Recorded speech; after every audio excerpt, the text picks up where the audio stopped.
Their flawed perspective. One thing you're going to notice with your narcissist is that they're going to twist everything to support their view of reality, their perspective, their version of what happened. One of the examples I've used in the past on this was the marriage counseling in my situation. When our relationship really started breaking down, or I started realizing it, I forced the issue of going to marriage counseling. And some of you have probably done that yourself.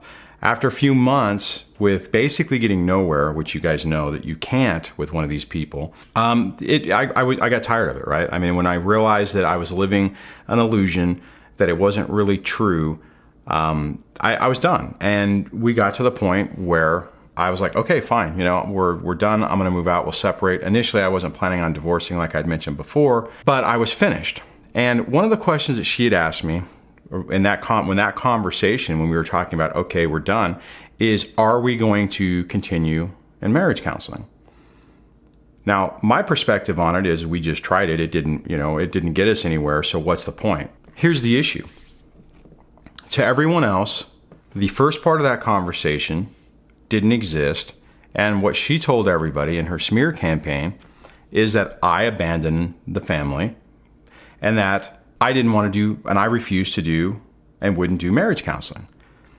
So they're able to take these little nuances and they're able to take parts of the conversation out of context to validate their own perspective. They are really super strong in their convictions. One thing that you will notice is their version of reality in their mind is absolute.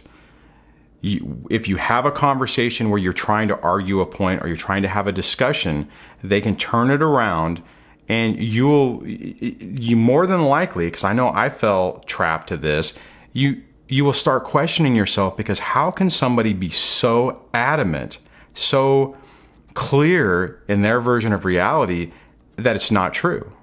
Because people don't do that, right? I mean, if someone came up to you and told you what was, a situation and pointed something out that maybe you didn't agree with, but if you could see the reality of it, you're going to accept it. Well, these people can't handle they cannot handle the reality and have to maintain their version of reality, their flawed perspective. And they're so strong in those convictions that it's really, I mean, you guys have experienced it. Somebody who's never experienced it cannot understand what it's like, because you walk away from that conversation thinking you're questioning your own version of reality, because it's like, man, they are so convinced that that's true. Maybe I'm wrong, right? And I walked away a few times saying that to myself, because it was so bizarre and so confusing that somebody couldn't be that wrong, right? And then the next point on that is arguing with them is pointless. You can try to argue with them all day long, and it doesn't accomplish anything, because you cannot break their version of their reality. You can't get through to them that they're wrong.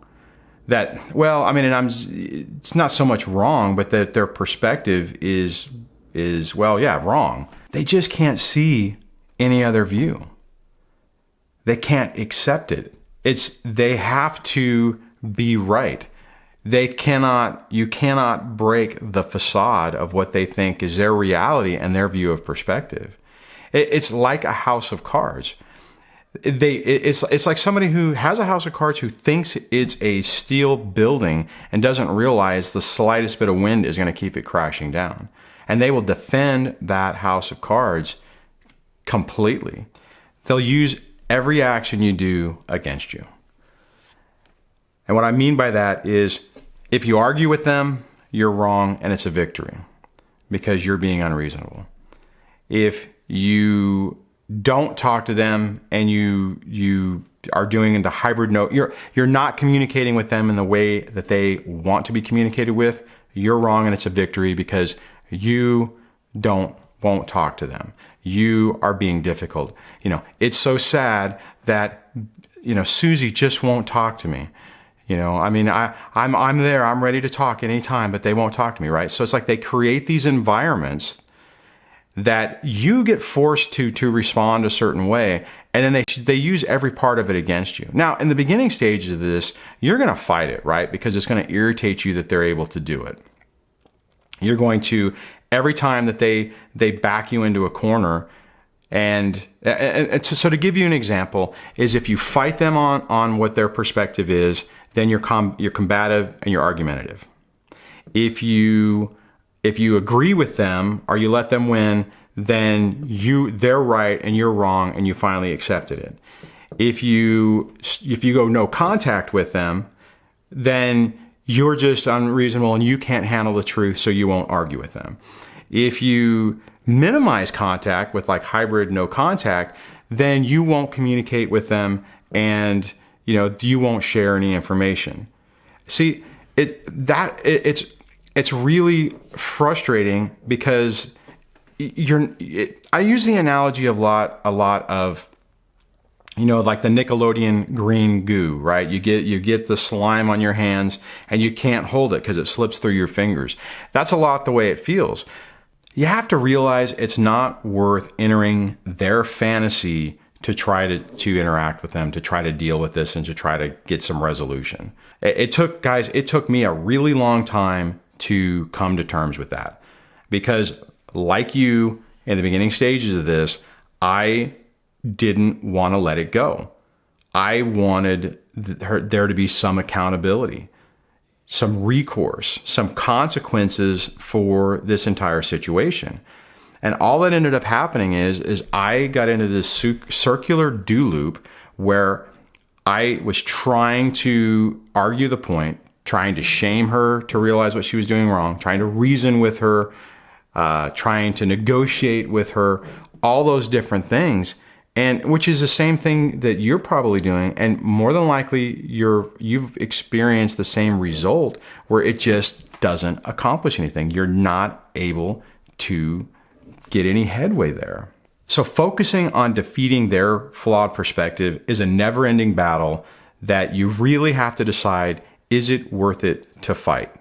Now, like what I was just talking about before, they're more than likely in the beginning stages of this, the answer is going to be yes, because you're going to feel that letting them get away with it is a victory for them.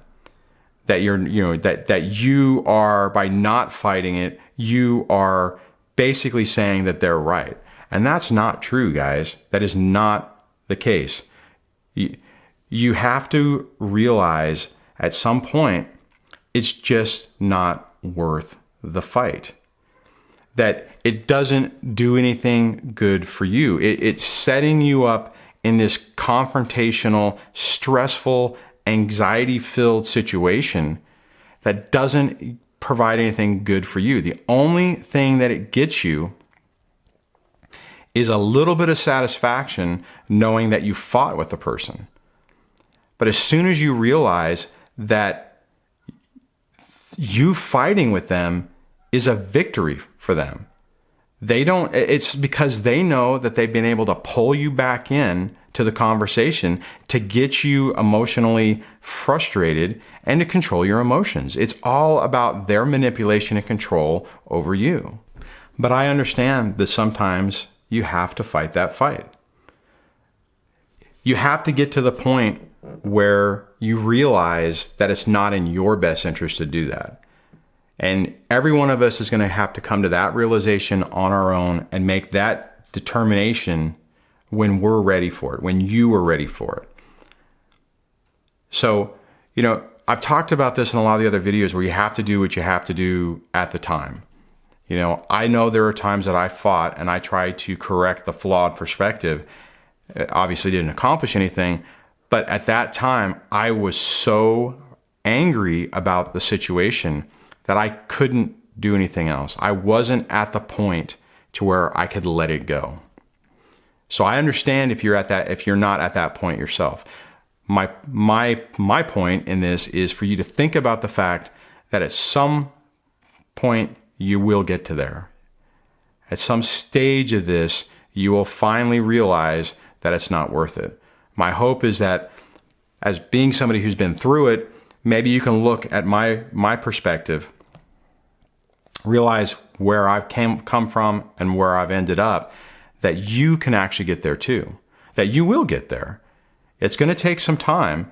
You're going to have to work on your own perspectives and your own view of the situation to get to the point where you reprioritize what's important to you and what you want to focus on. Okay, so on that, if you guys have something you want to add to the conversation, please add it in the comment section below. If you like this video, please give it a thumbs up. If you like the channel, please subscribe, and I will chat with you guys in the next video. Take care. Bye.